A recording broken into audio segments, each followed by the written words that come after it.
رحمت اور برکت اور فضل ہے کہ ہم نے رمضان المبارک کے اس مہینے میں اپنے رب کی زیادہ سے زیادہ عبادت کرنے کی کوشش کی. اللہ کو راضی کرنے کے لیے ہم نے جہد مسلسل کی. نمازیں نفلی ہوں، فرضی ہوں، صدقات ہوں، خیرات ہو، لوگوں کے ساتھ اچھا سلوک ہو، ہم سب نے یہ کوشش کی کہ ہم اپنے رب کو راضی کر لیں. میرے دوستو، آج کا جو عنوان ہے،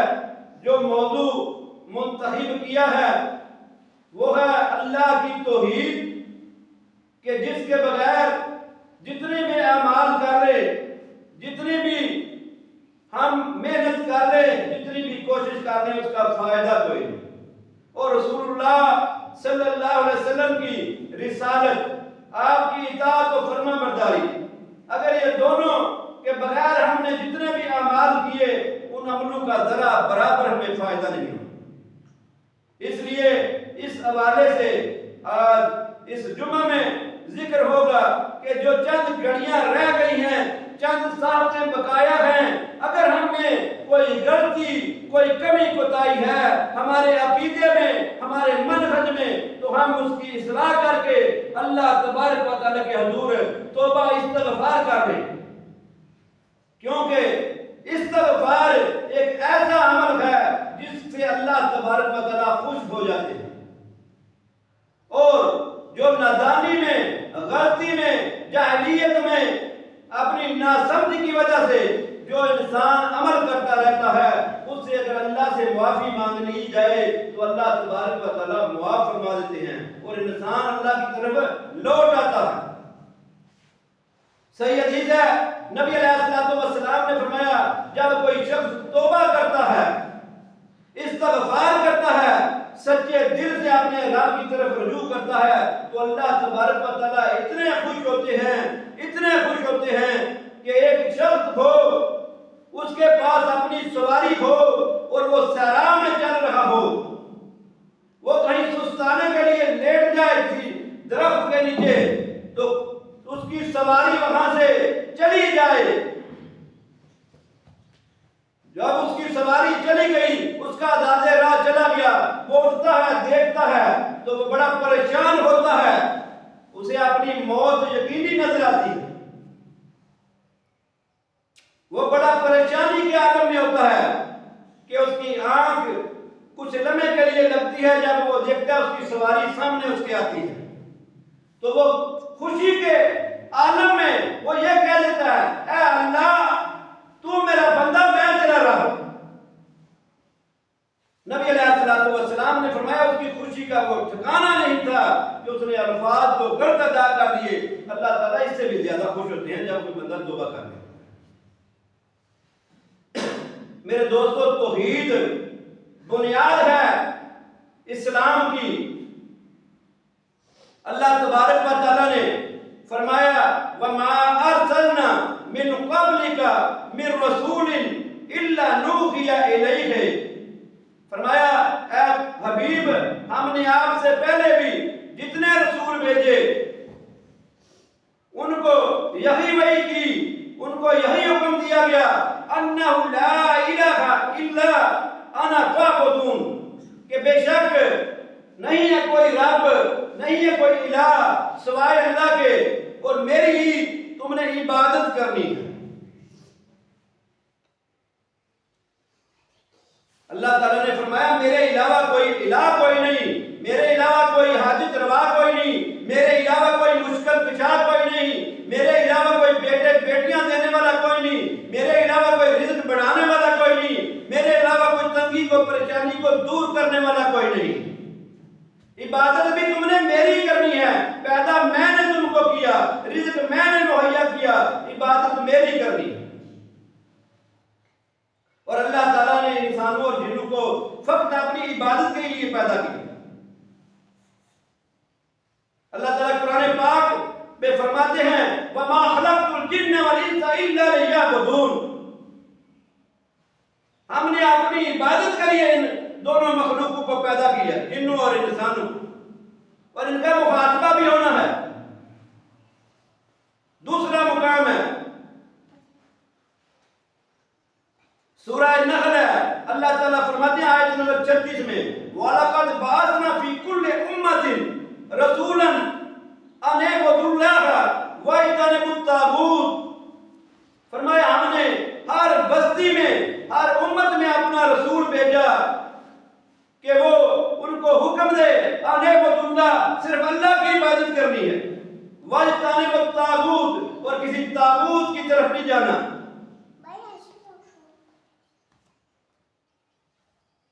میرا اور آپ کا یہ عقیدہ ہونا چاہیے کہ اللہ کے علاوہ کوئی مشکل کشا، کوئی حاجت روا، کوئی بگڑی بنانے والا کوئی نہیں۔ اگر اس عقیدے میں خلل آ گیا، ہم نے یہ سمجھ لیا کہ اللہ کی مخلوق میں سے فلاں بزرگ ہے جو مشکل ہماری دور کر دے گا، فلاں اگر مزار پہ ہم گئے تو ہماری اس سے جا کے ہم اپنی عرض پیش کریں گے، وہ ہمارے معاملات کو درست کرا دے گا، تو پھر یہ اس رب کے ساتھ شرک ہے جس کی معافی کوئی نہیں۔ اگر یہ شرک والا عمل کر دیا تو پھر جتنے مرضی اعمال کر لو، اللہ تعالیٰ قطعاً تمہیں معاف نہیں کرے۔ اور معاذ بن جبل رضی اللہ تعالیٰ عنہ بیان فرماتے ہیں میں رسول اللہ صلی اللہ علیہ وسلم کے ساتھ تھا، سفر پہ ایک سواری میں میرے اور آپ کے درمیان صرف وہ کجاوے کا فرق تھا۔ فرمایا رسول اللہ صلی اللہ علیہ وآلہ وسلم نے حال تدری ما حق اللہ علی عبادہ، اے معاذ تمہیں پتہ ہے کہ اللہ کا حق اپنے بندوں پہ کیا ہے؟ تو معاذ بن جبل رضی اللہ عنہ نے فرمایا اللہ اور اس کا رسول بہتر جانتے ہیں۔ تو رسول اللہ صلی اللہ علیہ وسلم نے فرمایا حق اللہ علی عبادہ ان یعبدوا ولا یشرک بہ شیئا، اللہ کا بندوں پہ یہ حق ہے کہ وہ اس کی عبادت کریں اور اس کے ساتھ کسی بھی چیز کو شریک نہ ٹھہرائیں، کسی بھی چیز کو شریک نہ ٹھہرائیں اللہ کا۔ تو فرمایا پھر رسول اللہ صلی اللہ علیہ وسلم نے کہ حل تدری ما حق العباد علی اللہ اذا فعلوا، اگر لوگ وہ بندے اللہ کے ساتھ کسی کو شریک نہیں ٹھہراتے تو ان کا اللہ پہ کیا حق ہے؟ اگر بندے عبادت صرف اللہ کی کرتے ہیں، مشکل کشائی اسی کی جانتے ہیں، حاجت روائی اسی کی جانتے ہیں، تو اللہ کے بندوں پہ اللہ کا یہ حق ہے کہ اس کے ساتھ شریک نہ ٹھہرائیں، تو بندوں کا اللہ پہ کیا حق ہے اگر وہ شرک نہیں کرتے؟ تو نبی علیہ الصلوۃ والسلام نے فرمایا حق العباد اللہ ان لا يعذبهم، بندوں کا اللہ پہ یہ حق ہے کہ وہ اللہ ان کو عذاب نہ دے، کسی قسم کا عذاب نہیں اللہ دے گا اگر ہم اللہ کے ساتھ کسی کو شریک نہیں ٹھہرائیں۔ اور عثمان رضی اللہ تعالیٰ عنہ فرماتے ہیں نبی علیہ الصلوۃ والسلام نے فرمایا من مات وهو يعلم انه لا اله الا الله دخل الجنہ، صحیح مسلم کی 26 نمبر روایت۔ فرمایا نبی علیہ الصلوۃ والسلام نے اگر کوئی بندہ یہ جانتے ہوئے کہ اللہ کے علاوہ کوئی الہ نہیں، اس کا یہ یقین کامل ہوا کہ اللہ کے علاوہ کوئی الہ نہیں، اور وہ بندہ فوت ہو گیا، داخل ہوگا جنت میں، وہ بندہ جنت میں جائے گا۔ پتہ یہ چلا کہ جو شخص اللہ کے ساتھ شرک نہیں کرے گا وہ سیدھا جنت میں جائے گا۔ اور نبی علیہ الصلوۃ والسلام نے فرمایا، جابر بن عبداللہ رضی اللہ عنہ راوی ہیں، یہ بھی صحیح مسلم کی 93 نمبر روایت ہے، فرمایا من مات لا یشرک باللہ شیئا دخل الجنہ ومن مات یشرک باللہ دخل النار۔ حضرت جابر رضی اللہ عنہ بیان کرتے ہیں ایک شخص آیا نبی علیہ الصلوۃ والسلام کے پاس اور پوچھا یا رسول اللہ صلی اللہ علیہ وسلم یہ بتائیں دو واجب کرنے والی چیزوں کے متعلق بتا دیں۔ تو آپ صلی اللہ علیہ وسلم نے فرمایا اگر کوئی شخص اللہ کے ساتھ شرک نہ کرتا ہوا مر گیا تو وہ جنت میں جائے گا، اور جس شخص نے اللہ کے ساتھ شرک کیا وہ داخل النار، وہ جہنم میں جائے گا۔ دو چیزیں واجب کرتی ہیں، اللہ کے ساتھ شرک نہ کرنے والا جنت میں جائے گا، اللہ کے ساتھ شرک کرنے والا جہنم میں جائے گا۔ میرے دوستو، اللہ تبارک و تعالی کی عبادت، اللہ تبارک و تعالی کی صفات، ربوبیت میں کسی کو شریک نہ کرنا، یہ ہے شرک نہ کرنا۔ اللہ نے حکم دیا میری ہی عبادت کرنی ہے، میرا ہی حکم ماننا ہے، اور اللہ تعالیٰ نے فرمایا فَاتَّقُوا اللَّهَ وَآتِيُونِ، مجھ سے ڈرو، مجھ سے ڈرو اور میری عبادت کرو، میری اطاعت کرو، میری فرما برداری کرو۔ یہ اللہ تبارک و تعالیٰ کا حکم ہے کہ میری اطاعت، میری فرما برداری کرنی ہے، مجھ سے ڈرنا ہے۔ یہ ہمارے مالک کا، ہمارے رب کا ہم کو حکم ہے۔ اور دوسرے مقام پہ فرمایا وَمَن يُطِعِ الرَّسُولَ فَقَدْ أَطَاعَ اللَّهَ، جس نے میرے رسول کی فرما برداری کی، حکموں کو مانا، در حقیقت اس نے میرے حکموں کو مانا۔ میرے دوستو، اللہ تبارک و تعالیٰ مجھے اور آپ کو اللہ کے حکموں کو ماننے کی توفیق عطا فرمائے، صحیح معنوں پہ ان پہ عمل کرنے والا بنائے۔ اللہ تعالیٰ ہمیں اس کے حکموں کو مانتے ہوئے اس رمضان کی آخری ساعتوں میں استغفار کر کے اللہ سے اس رمضان کے مہینے میں بخشش لینے والا بنائے۔ اللہ تعالیٰ مجھے اور آپ کو عمل کی توفیق عطا فرمائے۔ الحمدللہ۔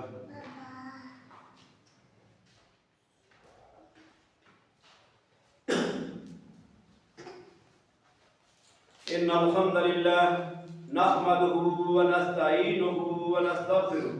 ونعوذ باللہ من شرور انفسنا ومن سیئات اعمالنا، من یهده اللہ فلا مضل له ومن يضلل فلا هادي له، ونشهد ان لا اله الا الله ونشهد ان محمدا عبده ورسوله، اما بعد فان خير الحديث كتاب الله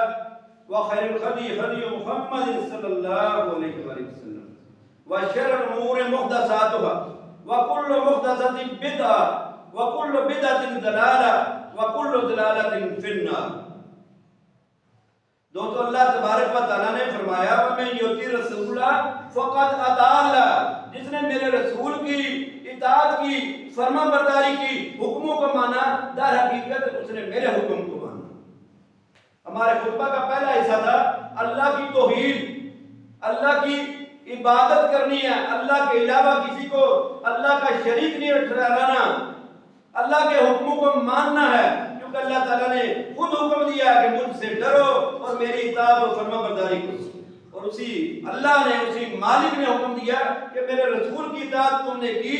میرے رسول کا حکم مانا تو تم نے میری بات کو مان لیا۔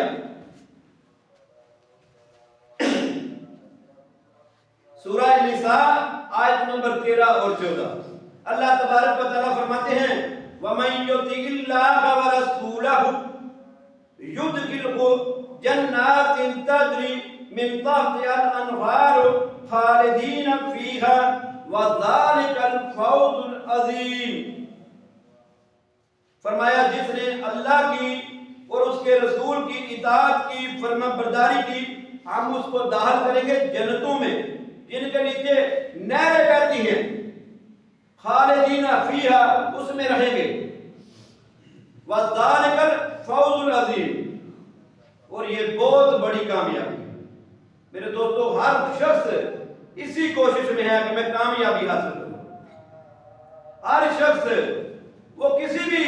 مسلک کا ہو، کسی بھی مکتبہ فکر کا ہو، کسی بھی جماعت کا ہو، اس کی یہ کوشش ہے کہ میں کامیابی حاصل کروں، میں اس جنت میں داخل ہو جاؤں جس جنت کا اللہ نے وعدہ کیا۔ وعدہ کس طریقے سے کیا ہے، اس کا کیا اللہ تبارک و تعالیٰ نے رستہ بتلایا ہے، وہ رستہ بتلایا جس نے میری اطاعت کی، میری فرما برداری کی اور میرے رسول کے حکموں کو مانا۔ یہ ہیں دو چیزیں لازم، اگر یہ دونوں چیزیں ہم مانیں گے، ان پہ عمل کریں گے تو پھر ہم جنت میں چلے جائیں گے۔ اللہ تعالیٰ نے آیت نمبر 14 میں فرمایا وَمَن يَعْصِ اللَّهَ وَرَسُولَهُ وَيَتَعَدَّ حُدُودَهُ يُدْخِلْهُ نَارًا خَالِدًا فِيهَا وَلَهُ عَذَابٌ مُهِينٌ۔ فرمایا جس شخص نے اللہ اور اس کے رسول کی نافرمانی کی اور اللہ کی حدوں کو توڑا، اس کو ہم آگ میں داخل کر دیں گے، جہنم میں داخل کریں گے، اور ان کے لیے دردناک عذاب، ان کے لیے دردناک عذاب ہے۔ میرے دوستو، ہمارے لیے رسول اللہ صلی اللہ علیہ وآلہ وسلم کی اطاعت، فرما برداری لازم ہے۔ کوئی بھی شخص ہو وہ یہ سوچے کہ میں کامیاب ہو جاؤں گا، اپنی خواہش کے مطابق اعمال کر کے میں کامیاب ہو جاؤں گا، کسی اپنے پیر کے رستے پہ چل کے میں کامیاب ہو جاؤں گا، اپنے مفتی صاحب کے رستے پہ چل کے جو انہوں نے کہہ دیا وہ درست ہے، جس سے انہوں نے منع کر دیا میں نے مان لیا، میں نے تسلیم کر لیا، مجھے تو ہمارے بزرگوں نے یہ بتایا، ہمارے تو آباء و اجداد اس طریقے پہ تھے، میں کامیاب ہو جاؤں گا۔ وہ شخص قطر کامیاب نہیں ہو۔ میرے دوستو، یہاں سے ہم نے جانا گلیانہ کی طرف ہو تو ہم یہ جا کے بختیار کی طرف چل پڑے تو کہیں کہ ہم پہنچیں گے، گلیانہ پہنچ جائیں گے، قطر نہیں پہنچ سکتے۔ تو جو رستہ ہے رسول اللہ صلی اللہ علیہ وآلہ وسلم کا، وہ رستہ ہمیں ملتا ہے قرآن سے اور سنت سے، احادیث سے، صحیح احادیث سے وہ رستہ ملتا ہے۔ جس بھی شخص کا عمل قرآن اور حدیث کے مخالفت میں ہو، چاہے وہ کتنا ہی بڑا عالم کیوں نہ ہو، کتنا ہی بڑا امام کیوں نہ ہو، کتنا ہی بڑا مفتی کیوں نہ ہو، اس کے چاہنے والوں کی تعداد کروڑوں میں کیوں نہ ہو، لاکھوں میں کیوں نہ ہو، وہ ہمیں فائدہ نہیں دے۔ رسول اللہ صلی اللہ علیہ وسلم نے فرمایا، ابو ہریرہ رضی اللہ عنہ راوی ہے، صحیح البخاری کی 7280 نمبر روایت، فرمایا کل امتی یدخلون الجنہ الا من ابا، فرمایا میری تمام امت جنت میں جائے گی الا من ابا، مگر وہ شخص جس نے انکار کر دیا۔ صحابہ کرام نے پوچھا یا رسول اللہ ومن یابا، وہ کون لوگ ہوگا جو انکار کریں گے جنت میں جانے سے؟ نبی علیہ الصلوۃ والسلام نے فرمایا من اطاعنی دخل الجنہ ومن عصانی فقد ابا، جس شخص نے میری اطاعت کی، میری فرما برداری کی، میرے حکموں کو مانا، میرے مطابق اپنی زندگی گزاری، وہ جنت میں جائے گا، اور جس شخص نے میری نافرمانی کی، میرے احادیث کا انکار کیا، میری سنتوں کا انکار کیا، وہ شخص نے انکار کر دیا جنت میں جانے سے۔ میرے دوستو، احادیث اور قرآن یہ دونوں وہی ہیں، رسول اللہ صلی اللہ علیہ وسلم پہ ہی نازل ہوئی، آپ صلی اللہ علیہ وسلم نے ہی بتلایا، اور یہ ہم تک پہنچی آج جو صحیح حدیث ہیں اور قرآن پاک ہے، یہ مکمل ضابطہ حیات۔ اگر ہم اس کے مطابق اپنے عملوں کو کریں گے، اپنے اعمال کو صحیح معنوں میں رسول اللہ صلی اللہ علیہ وسلم کی سنت کے مطابق عمل کرنے والے ہوں گے تو کامیاب ہو جائیں گے۔ اگر ہم نے ایسا نہ کیا تو پھر سورہ احزاب کی آیت نمبر 66 میں اللہ تبارک و تعالیٰ نے بتلا دیا، فرمایا یوم تقلب وجوہہم فی النار یقولون یا لیتنا اطعنا اللہ واطعنا الرسول، فرمایا اس دن جب ان کو چہروں کو جہنم میں پھینکا جائے گا تو کہیں گے یقولون، وہ کہیں گے یا لیتنا، ہائے کاش، اطعنا اللہ واطعنا الرسول، ہم اللہ کی اطاعت بھی کرتے ہوتے، ہم رسول اللہ کی اطاعت بھی کرتے، ہم اللہ اور اس کے رسول کی اطاعت کرتے، فرما برداری کرتے، یقیناً ہم کامیاب ہو جاتے ہیں۔ کاش ہم نے دنیا میں زندگی گزار دی اور اللہ اور اس کے رسول کی اطاعت نہ کی۔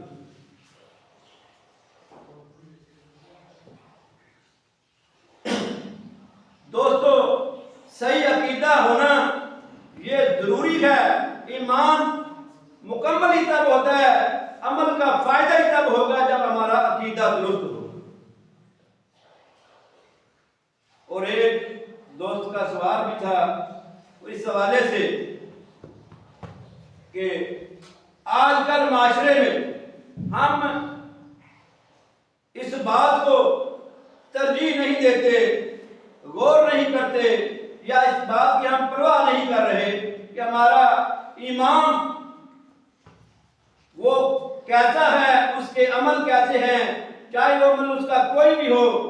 اس کی برائی اس کے سر ہے، ہم اس کے پیچھے نماز پڑھ لیں گے، عبادت کر لیں گے.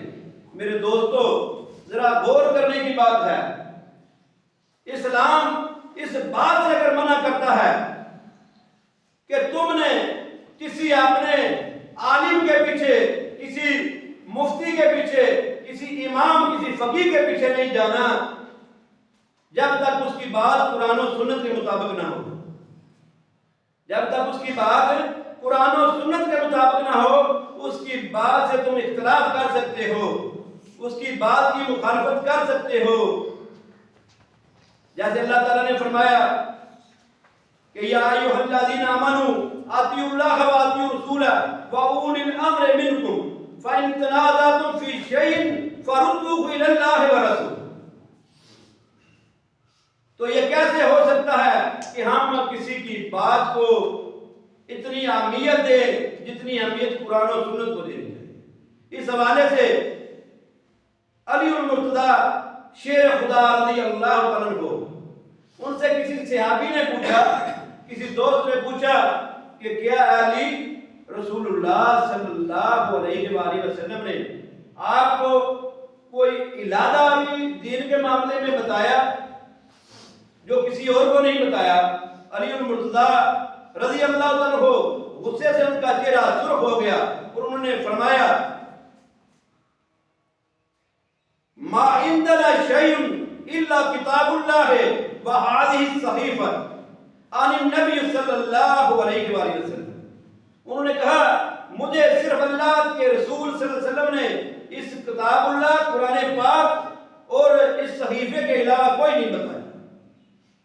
یہ صحیفہ اس وقت مجھے اس میں جو بھی لکھا ہے وہ بتایا تھا جب میں اور آپ اکیلے تھے. تو رسول اللہ صلی اللہ علیہ وسلم نے فرمایا تھا المدینہ تو حرم ما بین غائر الی قضا.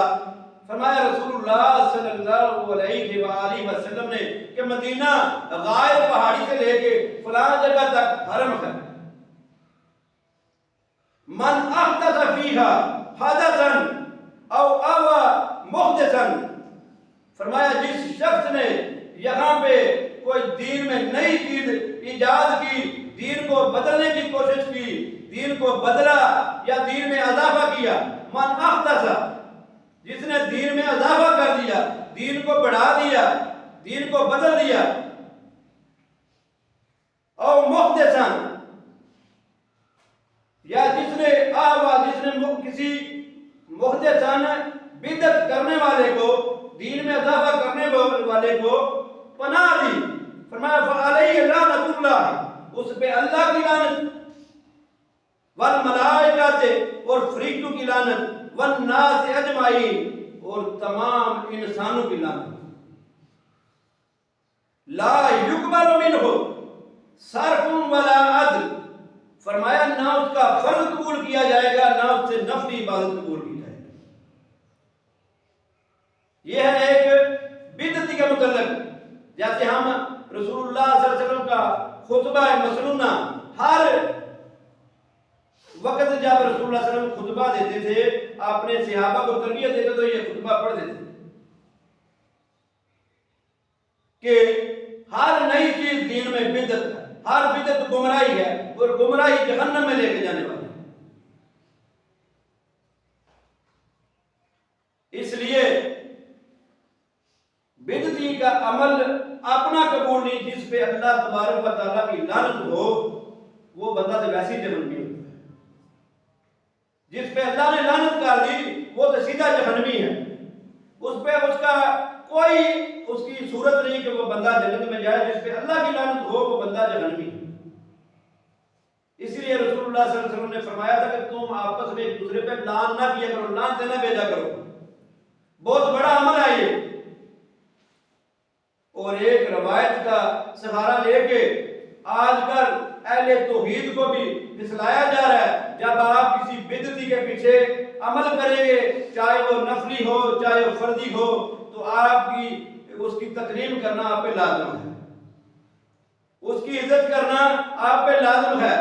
جب کریں گے تو آپ کے دل میں اس کے لیے نرمی کا گوشہ آئے گا، پھر اس کے اعمال آپ کو اتنے برے نہیں لگیں گے، اس کے عمل آپ کو برا نہیں لگے گا، آپ اس عمل میں جا سکتے ہیں، وہ عمل آپ پہ حاوی ہو سکتا ہے۔ اور یہ جو روایت لی جاتی ہے حضرت عثمان بن عفان رضی اللہ تعالیٰ عنہ سے، یہ بھی صحیح البخاری میں ہے 695 نمبر۔ عبید اللہ بن عدی بن خیار کہتے ہیں انہ دخل علی عثمان بن عفان رضی اللہ عنہ وہو محصور، میں آیا عثمان بن عفان رضی اللہ عنہ کے پاس، وہ قید میں تھے، محصور تھے، اپنے گھر میں قید تھے۔ فقال انک امام عامۃ، تو میں نے کہا آپ عام مسلمانوں کے امام ہیں۔ وَنَزَلَ بِكَ مَا نَرَى وَيُصَلِّ لَنَا إِمَامٌ فِتْنَةٍ وَنَتَخَرَّجْ، انہوں نے کہا کہ اب جو ہم پہ باغیوں نے قبضہ کیا ہوا ہے، انہوں نے اپنا امام مقرر کر دیا ہے، تو میں یہ سمجھتا ہوں، ہم سمجھتے ہیں کہ ہم ان کے پیچھے نماز پڑھ کے گنہگار نہ ہو جائیں، ہم ان کے پیچھے نماز پڑھ کے گنہگار نہ ہو جائیں۔ تو حضرت عثمان رضی اللہ تعالیٰ نے فرمایا الصلاۃ احسن ما یعمل الناس، نماز جو ہے ایک اچھا عمل ہے لوگوں کا، فائدہ احسن الناس فاحسن معاہم، جب وہ اچھا عمل کرے تو تم ان کے ساتھ ہو جاؤ، ان کے ساتھ مل جاؤ۔ وَإِذَا سَعَوْا فَاجْتَنِبْ أَسَاوَهُمْ، جب وہ کوئی برا عمل کرے تو ان سے ہٹ جاؤ، ان سے پیچھے ہو جاؤ، جدا ہو جاؤ۔ وَقَالَ زُبَيْدِ قَالَ زُهْرِي لَا نَرَى أَن يُصَلِّي خَلْفَ الْمُخَنَّثِ إِلَّا مِنْ ضُرُورَةٍ لَا بُدَّ مِنْهَا، تو حدیث کے راوی، اس اثر کے راوی امام زہری رضی اللہ رحمۃ اللہ علیہ فرماتے ہیں ہم ایک ہجڑے کے پیچھے نماز پڑھنے کو اچھا نہیں سمجھتے، درست نہیں سمجھتے، مگر ایسی مجبوری بن جائے، ایسی مجبوری بن جائے تو اس کے پیچھے بھی پڑھ سکتے ہیں۔ پتہ یہ چلا کہ حضرت عثمان رضی اللہ عنہ کا جو عمل تھا وہ مجبوری کے تحت تھا، وہ مجبوری تھی، وہ انہوں نے اپنے لیے اپنی جان کو بچانے کے لیے انہوں نے کہا میں کسی کا خون اس مدینہ کی گلیوں میں بہانا یہ میں پسند نہیں کرتا کہ میری وجہ سے کسی کا خون اس نبی کے اپنا شہر میں بہے۔ انہوں نے اپنی جان دے دی تھی۔ اور علی المرتضیٰ بھی شیر خدا رضی اللہ عنہ اپنے گھر میں موجود تھے، انہوں نے بھی ان باغیوں کے پیچھے نمازیں نہیں پڑھی، کوئی ایسا ثبوت نہیں ملتا۔ اور امام حسن اور حسین رضی اللہ عنہ جو حالانکہ پہرا دیتے تھے حضرت عثمان غنی رضی اللہ عنہ کے گھر پہ،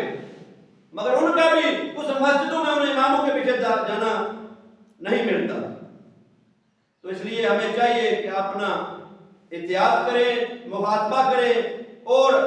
اپنے اس برائی سے نفرت کریں، اس بدعت سے نفرت کریں، انسان سے نفرت نہیں کرنی، اس عمل سے نفرت کرنی ہے جو وہ عمل کرتے ہیں۔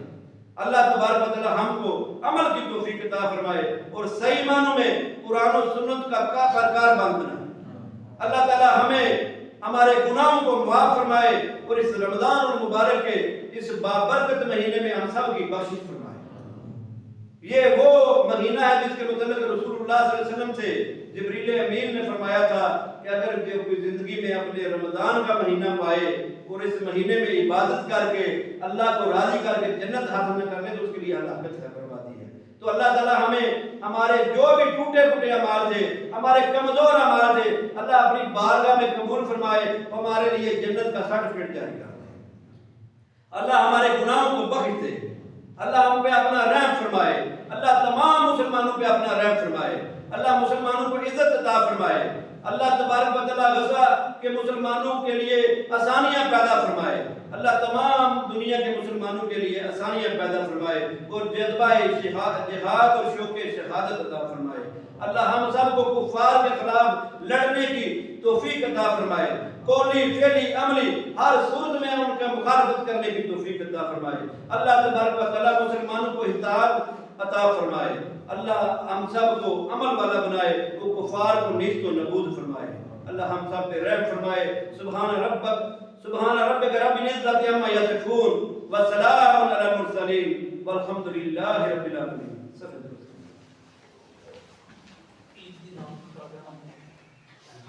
دوستو عید کی نماز انشاءاللہ 7:30 بجے، اگر کوئی اس کے علاوہ بھی دوستوں کا مشورہ ہوئے تو وہ ٹائم بن سکتا ہے، اس تو پہلے ہی ہوئے گا 7:30، اسی آخری ٹائم رکھا ہے، اس تو علاوہ اگر کوئی جلدی کا خواہش ہوئے تو بھی دس۔ اللہ